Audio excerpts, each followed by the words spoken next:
Cocktail ফাটাচ্ছে, এতে আপনাকে সহযোগিতা। এবার কিন্তু লোকগুলি যারা ফাটাচ্ছে তারাই ধরা পড়ে যাচ্ছে, আপনারাও হেল্প করতেছেন, এই জন্য আপনাকে ধন্যবাদ। না না, দেখাবার এগুলি না, শোনান, এখানে হইলো কি আপনার সেলফ ডিফেন্সের জন্য আপনারা প্রাইভেট না শোনেন সেলফ আপনারা হাতিয়ারের নেন না, পারমিশন নেন না, আপনার নিরাপত্তা ওইটা কি দেশের জন্য? শিকারের জন্য কিন্তু নেন না, গিয়া যদিও করেন শিকার, কিন্তু নেন আপনার ডিফেন্সের জন্য।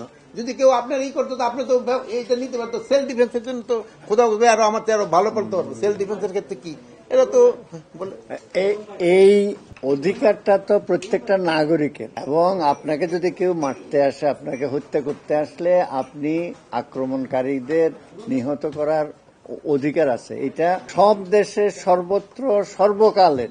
এটা আমাদের দেশে তাৎক্ষণিকভাবে হয়েছে তা তো না। এই আরেকদিকে যে ব্রাশ ফায়ারের, আপনি এটা কোথা থেকে পেলেন ব্রাশ ফায়ার? আবার এখন সিএমপি কমিশনারকে জিজ্ঞেস করবেন, এটা তো আমরা এখানে বলি নাই। আরেকটা জিনিস হলো রাইফেল দিয়ে ব্রাশ ফায়ার করা যায় না, রাইফেল দিয়ে হলো সিঙ্গেল শট। এই ভারতীয় বা আমি বলবো পার্শ্ববর্তী দেশের থেকে যে উস্কানিমূলক বক্তব্য দেয় এবং মিথ্যা সংবাদ দেয়, এটা কিন্তু প্রতিকার সবচেয়ে আপনাদের হাতে বেশি। আপনারা সত্যি সংবাদ দিচ্ছেন এবং সত্যিটা প্রকাশ করলে অটোমেটিকই দেখবেন এটা ডাই ডাউন।